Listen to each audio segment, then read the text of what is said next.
அனைவருக்கும் வணக்கம். மீண்டும் உங்களை சந்திப்பதில் மகிழ்ச்சி. கர்த்தராகிய இயேசு கிறிஸ்துவின் நாமத்தில் உங்களுக்கு எல்லா நன்மைகளும் கிருபைகளும் உண்டாவதாக. ஆமென்.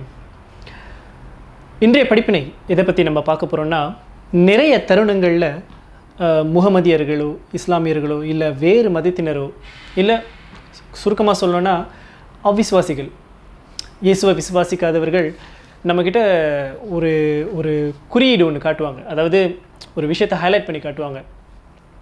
இயேசு கிறிஸ்து தெய்வம்னா அவர் எப்பவுமே அவரே தேவனை பார்த்து ஏன் ப்ரேயர் பண்ணுறாரு, அவரே ஏன் தேவனை பார்த்து வேண்டிக் கொள்கிறாரு. பிதா, என்னுடைய பிதா என்னை அனுப்பினார், பிதா சொல்கிறத தான் நான் கேட்குறேன், பிதாவாகிய தேவன் அப்படின்னு சொல்கிறாரு.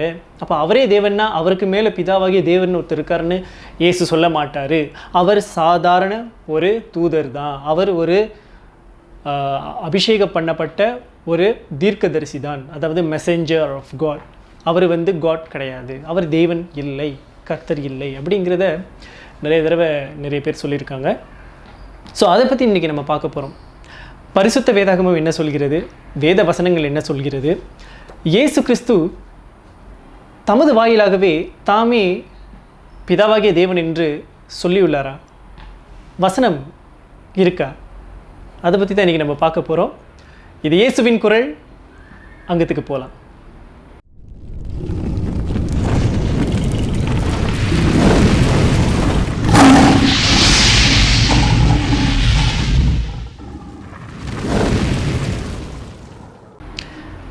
சரி, இயேசு கிறிஸ்து தாமே அறுதியிட்டு பிதாவும் நானும் ஒன்றுன்னு எங்கேயாவது சொல்லியிருக்காரா? அதாவது இயேசு கிறிஸ்து தான் பிதாவாகிய தேவன், பிதாவாகிய தேவன் தான் தானும் அப்படிங்கிறத சொல்லியிருக்காரா? நான் தான்ப்பா பிதா, பிதா தான் நான் அப்படிங்கிறத எங்கேயாவது சொல்லியிருக்காரா? ஸோ அதை பற்றி பார்க்கலாம். இதை நான் 3 பகுதிகளாக உங்களுக்கு பிரித்தெடுத்திருக்கேன். 1வது பகுதி, 2வது பகுதி, 3வது பகுதி, அதாவது part 1, part 2 and part 3. So 3 பகுதிகளாக இது நான் பிரித்தெடுத்திருக்கேன். ஸோ அதில் முதல் பகுதி இன்றைக்கு உங்களோட பகிர்ந்து கொள்கிறேன். ஏன்னா காணொலிகள் எல்லாம் ரொம்ப நீளமாக இருக்குது, சொல்ல வந்தது சுருக்கமாக சொல்லிடுங்க, கெட் டு த பாயிண்ட் அப்படின்னு சில ஃபீட்பேக்ஸ்லாம் வந்தது. சரி, முதலாவது வசனம், இயேசு கிறிஸ்து தான் பிதாவாகிய தேவன் என்பதை இயேசு தாமே இங்கெல்லாம் சொல்லியிருக்கிறார் அப்படிங்கிறத தான் இன்றைக்கு நம்ம பார்க்க போகிறோம். வசனங்களை பார்க்கலாம். முதல் வசனம் யோவான் 10வது அதிகாரம் 30வது வசனம். யோவான் 10:30. நானும் பிதாவும் ஒன்றாய் இருக்கிறோம் என்றார். சுலபமான ஒரு வசனம், முடிஞ்சு போச்சு. நான் தான் பிதா, பிதா தான் நான், அதாவது நானும் பிதாவும் ஒன்றாக தான் இருக்கோம். அப்போ இது நீங்கள் சிந்திக்கணும் இல்லையா? எப்படி தேவனும் அவர் மனுஷன் தானே, மாம்சத்தில் வந்தார், எல்லோரும் கூட பேசுகிறாரு, பழகிறாரு, அவர் எப்படி அப்படி சொல்கிறாரு? சொல்ல முடியுமா? என்னை நான் தேவன்னு சொன்னால் நீங்கள் ஒற்றுக்கொள்வீங்களா? என்னை நான் தேவன்னு சொல்லிக்கொள்ள முடியுமா? ஒரு மனிதன், சக மனிதன், இல்லை யாராவது ஒருத்தர், யாராவது மனுக்குலத்தில் இருக்கிற சாதாரண மனிதர்கள் தன்னைத்தானே தேவன் என்று சொல்லிக்கொள்ள முடியுமா? அது தேவ தூஷணம் அல்லவா? அது பெரிய ஒரு பொய் இல்லையா? தூஷணமாகிரும். அப்போ அப்படிப்பட்ட ஒரு தூஷணம் யார் சொல்ல முடியும்? யாருமே சொல்ல முடியாது, சொல்லவும் கூடாது, பயப்படுவாங்க. ஆனால் இங்கே கர்த்தர் சொல்கிறார், இயேசு சொல்கிறாரு, நானும் பிதாவும் ஒன்றாக இருக்கிறோம் என்றார். இது யோவான் 10வது அதிகாரம் 30வது வசனம். அதுக்கு அடுத்த வசனங்களை நம்ம பார்ப்போம். எதற்காக இந்த வசனத்தை அவர் சொல்கிறாரு அப்படின்னு பார்த்தீங்கன்னா, அவர் யூதர்கள்கிட்ட பேசும் பொழுது அவங்க இடரலாகி ஒரு சில விஷயங்கள் நடக்குது. அப்போ அவர் சொல்லும் பொழுது அவர் சொல்கிறாரு, நானும் பிதா ஒன்றா தான் இருக்கும் அப்படின்னு சொல்லும் பொழுது தான் இது நடக்குது. ஸோ அந்த வசனத்தை நம்ம பார்க்கலாம். யோவான் 10வது அதிகாரம் 25லிருந்து 33. இப்போ யோவான் 10வது அதிகாரம் 30வது வசனத்தை நம்ம பார்த்தோம். அதோடைய ஒரு விரிவாக்கம், ஒரு எக்ஸ்ப்ளனேஷன் தான் இந்த வசனங்கள். ஸோ 25வது வசனங்கள்லேருந்து நீங்கள் பாருங்கள், வசனத்திலேருந்து பாருங்கள். இயேசு அவர்களுக்கு பிரதியுத்தரமாக, அதை உங்களுக்கு சொன்னேன், நீங்கள் விசுவாசிக்கவில்லை. என் பிதாவின் நாமத்தினாலே நான் செய்கிற கிரியைகளே என்னை குறித்து சாட்சி கொடுக்கிறது. ஆனாலும் நான் உங்களுக்கு சொன்னபடியே நீங்கள் என் மந்தையின் ஆடுகளாய் இராதபடியினால் விசுவாசியாமல் இருக்கிறீர்கள். என் ஆடுகள் என் சத்தத்திற்கு செவி கொடுக்கிறது, நான் அவைகளை அறிந்திருக்கிறேன், அவைகள் எனக்கு பின் செல்கிறது, நான் அவைகளுக்கு நித்திய ஜீவனை கொடுக்கிறேன், அவைகள் ஒரு காலும் கெட்டுப்போவதில்லை, ஒருவனும் அவைகளை என் கையிலிருந்து பிரித்து கொள்வதும் இல்லை. அவைகளை எனக்கு தந்த என் பிதா எல்லாரிலும் பெரியவராயிருக்கிறார். அவைகளை என் பிதாவின் கையிலிருந்து பறித்து கொள்ள ஒருவனாலும் கூடாது, யாராலும் முடியாது. இங்கே தான் அடுத்த வசனம், நானும் பிதாவும் ஒன்றாய் இருக்கிறோம் என்றார். அப்பொழுது யூதர்கள் மறுபடியும் அவர் மேல் கல் எறியும்படி கல்லுகளை எடுத்துக்கொண்டார்கள். இயேசு அவர்களை நோக்கி, நான் என் பிதாவினாலே அநேக நற்கிரியைகளை உங்களுக்கு காண்பித்தேன். அவைகளில் எந்த கிரியை நிமித்தம் என்மேல் கல் எறிகிறீர்கள் என்றார். யூதர்கள் அவருக்கு பிரதியுத்தரமாக, நற்கிரியின் நிமித்தம் நாங்கள் உன்மேல் கல் எறிகிறதில்லை. நீ மனுஷனாய் இருக்க உன்னை தேவன் என்று சொல்லி இவ்விதமாக தேவ தூஷணம் சொல்லுகிறபடியினால் உன்மேல் கல் எறிகிறோம் என்றார்கள். உன்னை தேவன் என்று சொல்லி இவ்விதமாக தேவ தூஷணம் சொல்லுகிறபடியினால் உன்மேல் கல் எறிகிறோம் என்றார்கள். ஸோ அவங்களுக்கு ஏன் கோபம் வந்தது? தேவ தூஷணம். அதாவது நான் தான் தெய்வம், பிதாவாகிய தேவனும் நானும் ஒன்று. பிதாவை நீ தொழுது கொள்றனா என்னை தொழுது கொள்ளணும், நான் தான் பிதா, பிதா தான் நான் அவர் சொன்னதுனால தான் இவங்களுக்கு கோபம் வந்து கல் எறியறதுக்கு அவர் மேலே வந்து கல் எறியறதுக்கு கற்கரை எடுத்துக்கொண்டாங்க. சரி, யூதர்கள் மீண்டும் அவரை வந்து கொலை செய்ய வகை தேடினார்கள். எதனால் அப்படின்னு பார்க்கலாம். யோவான் 19வது அதிகாரம் 7வது வசனம். யூதர்கள் அவனுக்கு பிரதியுத்தரமாக, எங்களுக்கு ஒரு நியாயப்பிரமாணம் உண்டு, இவன் தன்னை தேவனுடைய குமாரன் என்று சொன்னபடியினால் அந்த நியாயப்பிரமாணத்தின்படியே இவன் சாக வேண்டும் என்றார்கள். அவர் சாகணும். யார்? இயேசு கிறிஸ்து சாகணும். ஏன்? ஏன்னா அவர் தன்னை தேவனுடைய குமாரன் என்று சொல்லிட்டார். தேவன், நான் தெய்வம். அவர் குமாரன் சொல்கிறதுக்கு ஏங்கிறது நம்ம நிறைய இடத்துல விளக்கியிருக்கோம், மற்ற செய்திகள்லாம் இருக்குது. அது போனாக்கா இங்கேருந்து வேறு டாபிக் எங்கேயோ டேவியேட் ஆயிரும். பட் தேவனுடைய குமாரன், ஷார்ட்டாக சொல்லணும்னா தெய்வத்துக்கு பிறந்தது தேவன் தானே. ஆனால் இவர் வந்து தெய்வத்துக்கு பிறந்த அதாவது ரெண்டு தெய்வங்கள் அப்படிலாம் கிடையாது, நானும் பிதாவும் ஒன்றாக இருக்கிறோம் அப்படின்னு சொல்கிறாரு. சொல்லிட்டு, எப்படி நீ சொல்ல முடியும் நான் தான் தெய்வம், அங்கேருந்து வந்து அவங்களுக்காக உங்கள் மத்தியில் ஒருவனா தேவகுமாரன் அப்படின்னு நீங்கள் என்ன சொல்லணுங்கிறதுக்காக அப்படின்னு சொல்லும்பொழுது அவங்களுக்கு கோவம் வந்தது. இன்னும் வசனங்கள் பார்க்கலாம். யோவான் 17வது அதிகாரம் 21, 22 வசனங்கள். அவர்கள் எல்லாரும் ஒன்றாய் இருக்கவும், பிதாவே, நீர் என்னை அனுப்பினதை உலகம் விசுவாசிக்கிறதற்காக நீர் என்னிலேயும் நான் உம்மிலேயும் இருக்கிறது போல அவர்கள் எல்லாரும் நம்மில் ஒன்றாயிருக்கவும் வேண்டிக் கொள்கிறேன். இது 21வது வசனம். இங்கே உங்களுக்கு ஹைலைட் புரிஞ்சிருக்குன்னு நினைக்கிறேன். நான் உம்மிலேயும் நீர் என்னிலேயும் நான் உம்மிலேயும் இருக்கிறது போல அப்படின்னு திருப்பி சொல்கிறாரு. அதாவது பிதாவும் அவரும் ஒருவருக்கு அவங்க ஒன்றா தான் இருக்காங்களாம். இவர் அவருக்குள்ளே இருக்காரு, அவர் இவருக்குள்ளே இருக்காங்களாம். சொல்லிட்டு 22வது வசனம், நாம் ஒன்றாக இருக்கிறது போல அவர்களும் ஒன்றாக இருக்கும்படி நீர் எனக்கு தந்த மகிமையை நான் அவர்களுக்கு கொடுத்தேன். திருப்பி சொல்கிறாரு, நம்ம எப்படி ஒன்றா இருக்கோமோ, வெவ்வேறு இல்லையோ, ஒரே தேவன், நான் தான் அந்த தேவன், எப்படி நான் ஒன்றா இருக்கணும் அதே போல் அவங்களும் நமக்குள்ளே ஒன்றா இருக்கணும், நம்ம பிள்ளைகள் அப்படின்னு சொல்லிட்டு நீங்கள் கொடுத்த மகிமையை கொடுக்குறேன் அப்படின்னு சொல்கிறார். புரிந்து கொள்ளுங்க. இப்போ ஒரு உதாரணம், கண்ணாடியை பார்த்து நானே என்கிட்ட நிறைய தடவை பேசிக்கிட்டது உண்டு. இல்லை கண்ணாடியை பார்க்காம கூட என்னுடைய மனசாட்சி அப்படின்னு சொல்லக்கூடிய ஒரு விஷயம் இருக்கு இல்லையா, அந்த மாதிரி நான் நினைப்பேன், சரி ரோஷன், இன்றைக்கி இந்த இடத்துக்கு போனேன்னு முடிவு பண்ணிட்டேன், போகிற நல்லபடியாக பண்ணுற, இயேசுவின் நாம மகிமைப்படட்டும், உன்னால் முடியும் அப்படின்னு வேறு யாரோ எனக்கு சொல்கிற மாதிரி நானே தான் எனக்கு சொல்லிக்கொள்கிறேன். ஆனால் என் மனசாட்சிக்கிட்ட நான் பேசுகிறது நான் இல்லைன்னு ஆயிருமா? என் மனசாட்சி வேறு, நான் வேறையா? என்னுடைய மனசாட்சி நான் தானே. அதே போல தான் அவர் மாம்சத்தில் வெளிப்பட்டனால அவர் பிதாவை நோக்கி வேண்டிக் கொள்கிறார். அப்படிங்கிறதுக்காக பிதாவும் அவரை வெவ்வேறு கிடையாது. ஏன்னா பிதாவுடைய உண்மையான தற்சுரூபத்தை யாரும் பார்க்க முடியாது. பிதாவாகிய தேவனை யாரும் பார்க்க முடியாது, பார்த்தா செத்துருவாங்க, உயிரோடு இருக்க முடியாது. இது நான் என்னுடைய பழைய வீடியோலையும் உங்களுக்கு சொல்லியிருந்தேன். ஆகையினால அவர் மாம்சத்தில் தன்னை வெளிப்படுத்தினார். அவர் வெளிப்பட்டனால அவர் பிதாவாகிய தேவன் இல்லைன்னு எப்படி சொல்ல முடியும்? அப்படி இல்லைன்னா இந்த இவ்வளவு தைரியமாக இயேசு இப்படி சொல்லுவாரா? இன்னும் வசனங்கள் பார்க்கலாம். யோவான் 17வது அதிகாரம் 11வது வசனம். நான் இனி உலகத்தில் இரேன், இவர்கள் உலகத்தில் இருக்கிறார்கள், நான் உம்மிடத்திற்கு வருகிறேன். பரிசுத்த பிதாவே, நீர் எனக்கு தந்தவர்கள் நம்மை போல ஒன்றாய் இருக்கும்படிக்கு நீர் அவர்களை உம்முடைய நாமத்தினாலே காத்துக்கொள்ளும். திருப்பியும் சொல்கிறாரு, எப்படி நம்ம ஒன்றா இருக்கோமோ அதே போல் நம்ம பிள்ளைகளும் என்கிட்ட நமக்குள்ளே இருக்கணும், அதனால் காத்துக்கொள்ளும் அப்படின்னு. அதுக்குன்னு சொல்லிட்டானா அவர் வேற பிதா வேறையா? கிடையாது. இப்போது பழைய ஏற்பாட்டில் இயேசு கிறிஸ்து அப்படின்னு அவர் பேர், அந்த பேரில் பிறப்பதற்கு முன்பு அவர் கர்த்தர் இல்லையா? மோசே அவரை கேட்கும் பொழுது ஒரு நாமம் கொடுக்குறாரு. இதுதான் என் நாமம்னு போய் சொல்லுன்னு மோசே கிட்ட சொல்கிறாரு. அதை இங்கே இயேசு திருப்பியும் சொல்கிறாரு. பார்ப்போம். யோவான் 8வது அதிகாரம் 57 58 வசனத்தை பார்ப்போம். அப்பொழுது யூதர்கள் அவரை நோக்கி, உனக்கு இன்னும் 50 வயதாகவில்லையே, நீ ஆபிரகாமாய் கண்டாயோ என்றார்கள். அதற்கு இயேசு, ஆபிரகாம் உண்டாகிறதற்கு முன்னமே நான் இருக்கிறேன் என்று மெய்யாகவே மெய்யாகவே உங்களுக்கு சொல்லுகிறேன் என்றார். இது எங்கேயோ கேட்ட மாதிரி இருக்கு. இருக்கிறேன், நான் இருக்கிறேன். இந்த வார்த்தை ஆங்கிலத்தில் பார்த்தீங்கன்னா ஐ ஆம் அப்படிங்கன்னு அவர் சொல்கிறாரு. பிஃபோர் அப்ரஹாம் வாஸ் ஐ ஆம். ஸோ புரிஞ்சிருக்குன்னு நினைக்கிறேன்.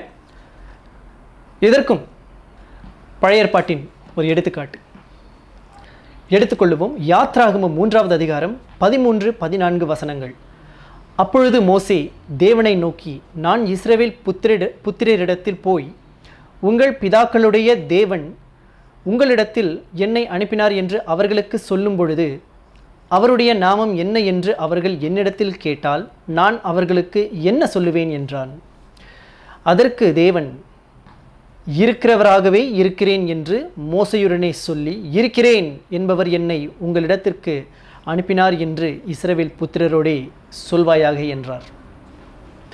அப்போ இருக்கிறேன் என்பவர் என்னை உங்களிடத்திற்கு அனுப்பினார்னு சொல்லி, இருக்கிறேன்னு ஒரு தேவன் இருக்கார், அவர் பேர் இருக்கிறேன், அவர் தான் அனுப்பினார் அப்படின்னு சொல்கிறாரு. இங்கே இயேசு நம்ம பார்த்தோம். அவர் என்ன சொல்கிறாரு? 8வது அதிகாரம் நம்ம பார்த்தோம். அங்கே என்ன சொல்கிறாரு? இயேசு என்ன சொல்கிறாரு? 8வது அதிகாரத்தில் இயேசு சொல்கிறாரு, ஆபிரகாம் உண்டாகிறதற்கு முன்னமே நான் இருக்கிறேன் என்று மெய்யாகவே மெய்யாகவே உங்களுக்கு சொல்கிறேன். யார் சொல்கிறா? இயேசு சொல்கிறாரு. இயேசு கேட்குறாங்க, உனக்கு இன்னும் 50 வயசு கூட ஆகலை, நீ எப்படிப்பா நீ ஆபிரகாமை பார்த்தியா, ஆபிரகாம் நீ கண்டாயோ அப்படின்னு அப்பா அவர் சொல்கிறாரு. ஆபிரகாம் உண்டாகிறதற்கு முன்னமே நான் இருக்கிறேன் அப்படின்னு சொல்கிறாரு. நான் இருக்கிறேன், என் பேர் அதுதான். ஆங்கிலத்தில் ரொம்ப அழகாக இருக்கும். பிஃபோர் ஆபிரகாம் வாஸ் ஐ ஆம். என் பேர் இருக்கிறவராகவே இருக்கிறேங்கிறது நான் தான், கர்த்தர் நான் தான் சொல்கிறாரு. இதுவும் நமக்கு ஒரு எடுத்துக்காட்டு. சரி, இன்னும் சில வசனங்களை பார்க்கலாம். வெளிப்படுத்தின விசேஷம் 1வது அதிகாரம் 11வது வசனம். இங்கே இயேசு யோவானுடைய தரிசனத்தில் தோன்றி யோவான் கிட்ட பேசுறது நம்ம எல்லாருக்கும் தெரியும். வசனத்தை பார்ப்போம். வெளிப்படுத்தின விசேஷம் 1வது அதிகாரம் 11வது வசனம். நான் அல்பாவும் ஒமேகாவும் முந்தினவரும் பிந்தினவருமாய் இருக்கிறேன். நான் காண்கிறதை ஒரு புஸ்தகத்தில் எழுதி ஆசியாவில் இருக்கிற எபேசு, சிம்ரா, அது என்னென்ன சபைகள்னு சொல்லிட்டு அந்த சபைகளுக்கெல்லாம் அனுப்புன்னு சொல்கிறாரு. ஆனால் முக்கியமான விஷயம் என்னென்னா, அல்பாவும் ஒமேகாவும் முந்தினவரும் பிந்தினவருமாய் இருக்கிறேன்னு யார் சொல்கிறா? இயேசு கிறிஸ்து சொல்கிறாரு. அப்போது 1வது அதிகாரம் 17 18 பாருங்கள். அப்போது மீண்டும் சொல்கிறாரு, நான் அவரை கண்டபோது செத்தவனைப் போல அவருடைய பாதத்தில் விழுந்தேன். அப்பொழுது அவர் தம்முடைய வலது கரத்தை என்மேல் வைத்து என்னை நோக்கி, பயப்படாதே, நான் முந்தினவரும் பிந்தினவரும் உயிருள்ளவருமாய் இருக்கிறேன். மரித்தேன், ஆனாலும் இதோ சதா காலங்களிலும் உயிரோடு இருக்கிறேன். ஆமேன். நான் மரணத்திற்கும் பாதாளத்திற்கும் உரிய திறவுகோள்களை உடையவராயிருக்கிறேன் அப்படின்னு சொல்கிறாரு. மரணத்திற்கும் பாதாளத்திற்கும் உரிய திறவுகோள்களை உடையவராயிருக்கிறேன். அப்போனா மரணத்திற்கும் பாதாளத்திற்கும் ஒரு ஆத்மா போகணும்னா, நரகத்துக்கு போகணும்னா அது இயேசு மனசு வச்சாதான் நடக்கும். அவர் தான் தேவன். ஏசாயா 44வது அதிகாரம் 6வது வசனம். நான் முந்தினவரும் நான் பிந்தினவரும் தானே, என்னை தவிர தேவன் இல்லை என்று இஸ்ரவேலின் ராஜாவாகிய கர்த்தரும் சேனைகளின் கர்த்தராகிய அவனுடைய மீட்பரும் சொல்லுகிறார். சேனைகளுடைய கர்த்தர் யாரு? இயேசு கிறிஸ்து தான். ஏன்னா இதே வசனத்தை இயேசு கிறிஸ்து யோவானுடைய தரிசனத்தில் திருப்பியும் சொல்கிறாரு, நான் முந்தினவரும் பிந்தினவருமாக இருக்கிறேன். பாதாளத்துக்கும் மரணத்திற்கும் உரிய திறவுகோள்களை உடையவராக நான் இருக்கிறேன். மரித்தேன், ஆனாலும் உயிரோடு இருக்கிறேன். சதா காலங்களிலும் நான் இருக்கேன்ப்பா, நான் தான் தெய்வம் அப்படின்னு சொல்கிறாரு. யோவான் 8வது அதிகாரம் 23 24. அவர் அவர்களை நோக்கி, நீங்கள் தாழ்விலிருந்து உண்டானவர்கள், நான் உயர்விலிருந்து உண்டானவன். நீங்கள் இந்த உலகத்திலிருந்து உண்டானவர்கள், நான் இந்த உலகத்திலிருந்து உண்டானவன் அல்ல. ஆகையால் நீங்கள் உங்கள் பாவங்களில் சாவீர்கள் என்று உங்களுக்கு சொன்னேன்.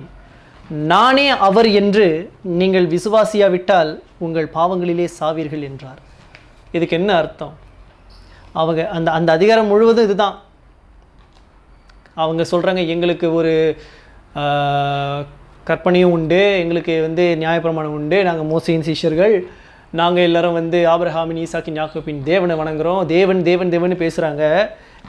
தேவன் யார் என்ன அப்படின்னு அந்த அதிகாரம் முழுவதும் இதுதான் போய்கிட்டு இருக்கு. ஆனால் இங்கே இயேசு சொல்கிறாரு, நானே அவர் என்று நீங்கள் விசுவாசியாவிட்டால் உங்கள் பாவங்களிலே சாவீர்கள்.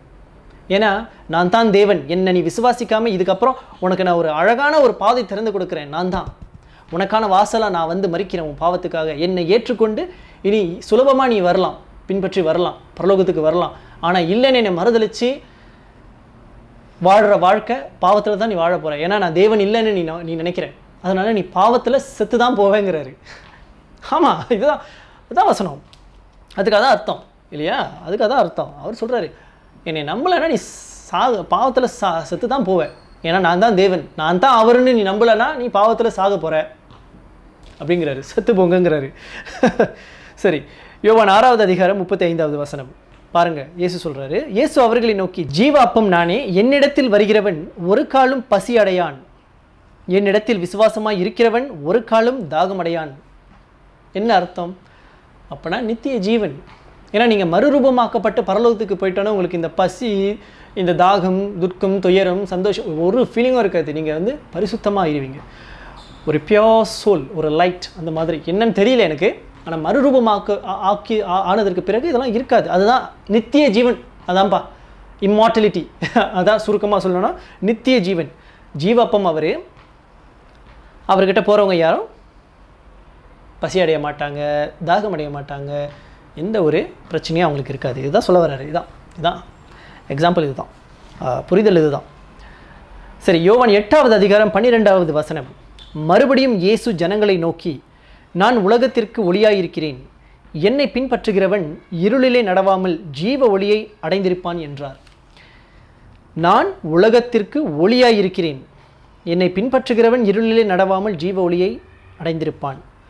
அப்போ அவர் தான் உலகத்தின் ஒளி. உலகத்திற்கே ஒளினா என்ன சொல்கிறாரு? மீண்டும் மீண்டும் அதான் சொல்கிறாரு, நான் தாம்பா தெய்வம், என்கிட்ட வந்தால் இருளில் நீ இருக்க மாட்டே, நீ பிழப்ப, பரலோகத்துக்கு வருவேன். 10வது அதிகாரம், யோவான் 10வது அதிகாரம் 9வது வசனத்தை பாருங்கள்.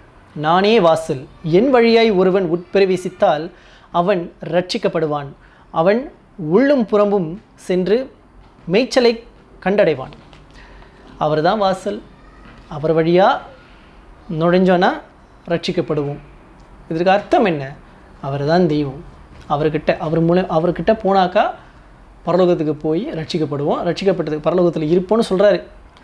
அதான் சுருக்கமாக சொல்லிடுறேன். ஏன்னா இந்த டீச்சிங்லாம் பழைய டீச்சிங் மாதிரி நிறைய எக்ஸாம்பிள் சொல்லி என்னையை இன்வால்வ் பண்ணி பேசலாம் முடியாது. அதான் சொன்னேன்ல, சொல்ல வந்ததை பாயிண்ட்டை டக்குன்னு கரெக்டாக சொல்லிவிட்டு ரெப்பிட்டேஷன்ஸ்லாம் இல்லாமல் சுருக்கமாக சொல்லிவிட்டு சீக்கிரமாக முடிக்கணும்னு அப்பா சொல்லிட்டாரு, ஆவிக்குரிய தகப்பன். அதனால் நம்ம கடகடன்னு தான் பார்க்கணும். அவர் சொல்கிற மாதிரி குயிக்காக வசனங்களை குயிக்காக கடகடன்னு பார்க்க போகிறோம். வசனத்தை விட்டு வெளியே போக மாட்டேன். அப்பா சொல்கிற மாதிரி வசனத்தை விட்டு வெளியே போகாமல் வசனத்தோட பார்ப்போம். சரி, யோவான் 11வது அதிகாரம் 25வது வசனம். யோவான் 11:25 பாருங்கள். இயேசு சொல்கிறாரு, இயேசு அவளை நோக்கி, நானே உயிர் தெழுதலும் ஜீவனுமாய் இருக்கிறேன், என்னை விசுவாசிக்கிறவன் மரித்தாலும் பிழைப்பான். இதற்கு என்ன அர்த்தம்? உயிர்த்தெழுதலும் ஜீவனும் அப்படின்னு யார் சொல்ல முடியும்? அதாவது மரணமே இல்லாமல் நான் வெறும் full and full life, eternal life நான் தான் அப்படின்னு யார் சொல்ல முடியும்? தேவன் தான் சொல்ல முடியும். அவங்க இது இயேசு அதுதான் இங்கே சொல்கிறாரு. அப்போ அவர் சொல்கிறாரு, நான் தான் உயிர்த்தெழுதலும் ஜீவனமாக இருக்கிறேன், என்னை விசுவாசிக்கிறவன் மரித்தாலும் பிழைப்பான். அப்போனா உங்கள் சரீரம் மரித்து போகும், ஆனால் உங்கள் ஆத்மா பிழைத்துக்கொள்ளும். நீங்கள் பிழைப்பீங்க இயேசு கிறிஸ்துக்குள்ளே. அதனால் பரலோகத்துக்கு போவீங்க. தான் நிஜம். யோவான் 14வது அதிகாரம் 6வது வசனம் பாருங்கள். அதற்கு இயேசு, நானே வழியும் சத்தியமும் ஜீவனுமாய் இருக்கிறேன், என்னாலேயே அல்லாமல் ஒருவனும் பிதாவினிடத்தில் வரான். இப்போ நீங்கள் பிதா தான் தெய்வம்னா வெறும் பிதாவை தொழுது கொண்ட பிதா பிடிச்சிக்கிட்ட யெகோவா விட்னஸ் மாதிரி இந்த யெகோவா சாட்சிகள் இருக்காங்களா, ஜெஹோவா விட்னஸ், வரும் பிதா மட்டும்தான் இருக்கார், இயேசு கிறிஸ்துலாம் கிடையாது, பரிசுத்தாவிலாம் ஒன்றும் இல்லை, இதெல்லாம் கிடையாது, இதெல்லாம் டூப்பு அப்படின்னு சொல்லிட்டு வெறும் பிதா மட்டும் நீங்கள் தொழுது கொண்டு அவர் மட்டும்தான் இருந்தார், அவர் தான் சர்வ வல்லவர் கர்த்தர் அப்படின்னு சொல்லிட்டு அவரை மட்டும் நீங்கள் பின்பற்றினா பரலோகம் போயிருவீங்களா? சர்வ வல்லவர் கர்த்தர் அப்படின்னு சொல்லிட்டு பிதாவை மட்டுமே தொழுது கொண்டு நீங்கள் இருந்தீங்கனாக்கா நீங்கள் பரலோகம் போயிருவீங்களா? முடியாது. ஏன்னா இயேசு சொல்கிறாரு, நான் தான் வழி சத்தியம் ஜீவன், என்னாலே இல்லாமல் நீ பிதா கிட்ட போக முடியாது, ஏன்னா நான் தான் பிதா, நான் மனசு வச்சா தான் நீ பிதா கிட்டே போக முடியும்னா அப்போ அவரை என்ன ஆக்கி கொள்கிறாரு பாருங்கள். எந்த அளவுக்கு தன்னை வந்து அந்த அந்த ஒரு கம்பீரத்தை பாருங்கள், அந்த ஒரு துணிச்சலை பாருங்கள். அதுதான், இதெல்லாம் வந்து சும்மா இல்லை. சரிங்களா? ஸோ புரிந்து கொள்ளணும். யோவான் 15வது அதிகாரம் 1வது வசனம் பாருங்கள். நான் மெய்யான திராட்சை செடி, என் பிதா திராட்சை தோட்டக்காரர். நான் மெய்யான திராட்சை செடி அப்படின்னு சொல்கிறாரு அங்கேயும். ஆனால் அதை ஆங்கிலத்தில் பார்த்தீங்கன்னா அங்கேயும் என்ன வரும்னா ஐ ஆம் அப்படின்னு வரும். ஐ ஆம் தி ட்ரூ வைன். இங்கே வந்து நான் மெய்யான திராட்சை செடியாக இருக்கிறேன், நானே மெய்யான திராட்சை செடி. அந்த இருக்கிறேன்னு விட்டாங்க. முதல் ஆபிரகாமுக்கு முன்னமே நான் இருக்கிறேன்னு சொல்கிறேன், இந்த இருக்கிறேன்னு விட்டாங்க. ஐ ஆம், அதுதான் ஹைலைட். ஸோ ஆங்கிலத்திலும் சில வசனங்களை நீங்கள் பார்த்தீங்கன்னா உங்களுக்கு புரியும். நானே மெய்யான திராட்சை செடினா ஐ ஆம் தி ட்ரூ வைன், ஐ ஆம், என் பிதா திராட்சை தோட்டக்காரர்னு சொல்கிறார். ஓகேங்களா? ஸோ பிலிப்பு வந்து கேட்குறாரு, பிலிப்பு கிட்ட வந்து இயேசு சொல்கிறாரு, எங்களுக்கு பிதாவை காண்பியும் அப்படின்னு பிலிப்பு கேட்குறாரு. அப்பா நாங்கள் பிதாவை பார்க்கணும், பிதாவாகிய தேவன் யாருன்னு. ஸோ எடுத்துக்கொள்ளலாம். யோவான் 14வது அதிகாரம், யோவான் 14வது அதிகாரம் 5லிருந்து 10வது வசனம். யோவான் 14 5லிருந்து 10 வசனங்களை பார்க்கலாம். தோமா அவரை நோக்கி, ஆண்டவரே, நீர் போகிற இடத்தை அறியோமே, வழியை நாங்கள் எப்படி அறிவோம் என்றான். அதற்கு இயேசு, நானே வழியும் சத்தியமும் ஜீவனுமாய் இருக்கிறேன், என்னாலே அல்லாமல் ஒருவனும் பிதாவின் இடத்தில் வரான்னு சொல்லிட்டார். இதை முதல் பார்த்துட்டோம். அடுத்தது, என்னை அறிந்தீர்களானால் என் பிதாவையும் அறிந்திருப்பீர்கள், இது முதல் நீங்கள் அவரை அறிந்தும் அவரை கண்டும் இருக்கிறீர்கள் என்றார். அப்போ இன்னைக்கு யாராவது நம்மள்ட்ட கேட்க முடியுமா, அவரே வந்து பிதா கிட்ட தான் வேண்டிக் கொண்டார், அவர் வந்து பிதாவாகிய தேவன் இல்லை, தேவன் அவருக்கு மேலே ஒரு தேவன் இருந்தார் இப்படின்னா நம்மள்ட்ட சொல்ல முடியுமா? முடியாது. ஏன்னா இங்கே வசனம் தெளிவாக சொல்லுது இல்லையா? வசனத்தை பாருங்கள், 7வது வசனத்தை பாருங்கள். என்னை அறிந்தீர்களானால் என் பிதாவையும் அறிந்திருப்பீர்கள், இது முதல் நீங்கள் அவரை அறிந்தும் அவரை கண்டும் இருக்கிறீர்கள் என்றார். பிதாவாகிய தேவனை எப்படி காண முடியும்? அப்போ இங்கே இயேசு என்ன சொல்கிறாரு, நான் தான்ப்பா பிதாவாகிய தேவன், நீங்களாம் என்னை பார்க்கணும், செத்து போயிடக்கூடாது, என சக்தியும் பலமும் என்னுடைய பராக்கிரமமும் உங்களை அழித்து போட்டுறக்கூடாது அப்படிங்கிறதுக்காக நான் தான் மானிட ஒரு மாம்சத்தில் மானிட பிறவியாக உங்ககிட்ட வந்து என்னை வெளிப்படுத்துகிறேன், பாருங்கள் நான் தான் பிதான்னு சொல்கிறாரு. அதுக்கு இதான் அர்த்தம், இதான் அர்த்தம். இது முதல் நீங்கள் அவரை அறிந்தும் அவரை கண்டும் இருக்கீங்களா? ஆமாம். எப்பா என்னை தெரிஞ்சாக்கா பிதா உங்களுக்கு தெரியும்ப்பா, நான் தான்ப்பா பிதா. நீங்கள் இப்போ அவர் யாருன்னே உங்களுக்கு தெரிஞ்சுட்டு அவரை பார்த்துட்டீங்க வேறு, புரியுதா உங்களுக்கு அப்படின்னு சிம்பாலிக்காக சொல்கிறாரு. ஏன்னா அவர் டைரெக்டாக பேச மாட்டார். அதுதான் நம்ம ஏசப்பாவோட ஸ்டைலே. அவர் டைரெக்டாக பேச மாட்டார், அவரோட ஸ்டைலே அப்படி தான். அவர் நம்மளுடைய சூப்பர் ஸ்டார் இல்லையா, அவர் தான் நம்ம ஹீரோ.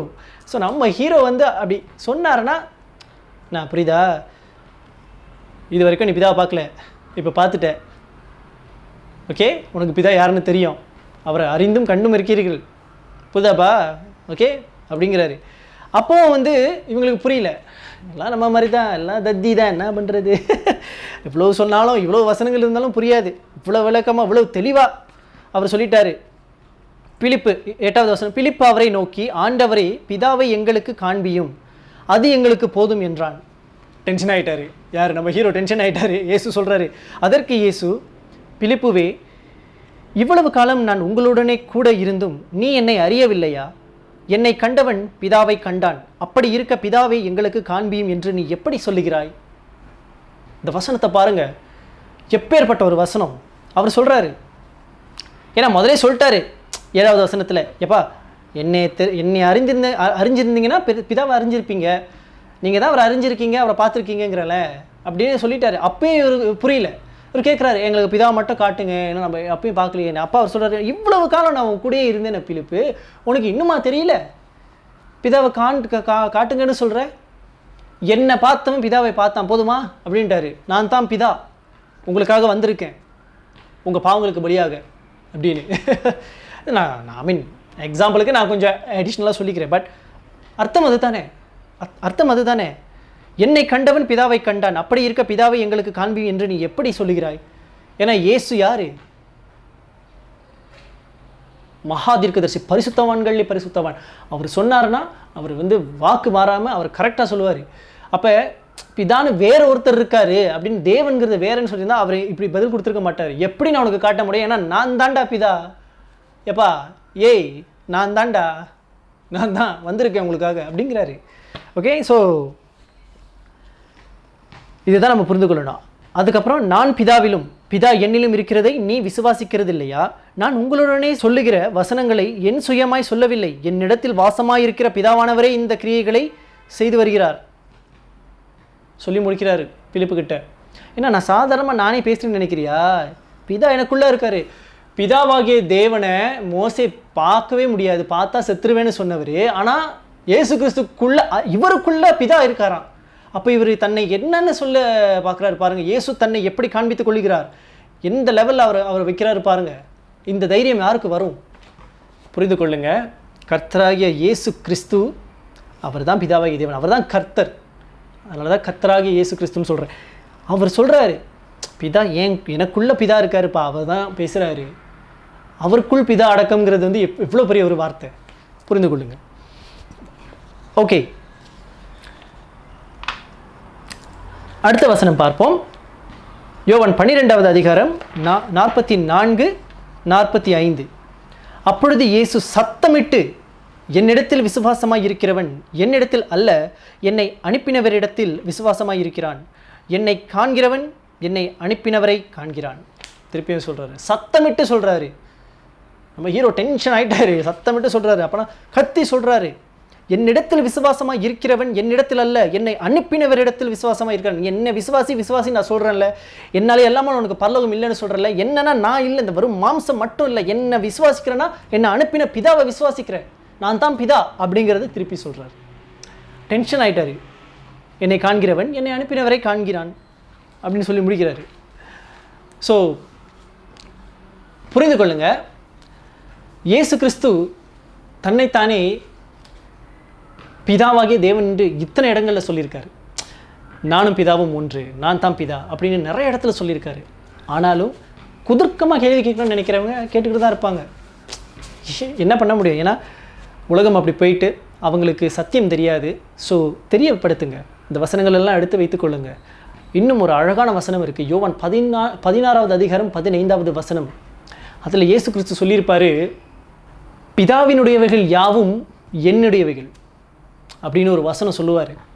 அருமையான வசனம். அந்த வசனம் என்னன்னு பார்த்தீங்கன்னா, பிதாவினுடையவைகள் யாவும் என்னுடையவைகள். ஆங்கிலத்தில் பார்த்தீங்கன்னா whatever the father has are mine அப்படின்னு அர்த்தம்.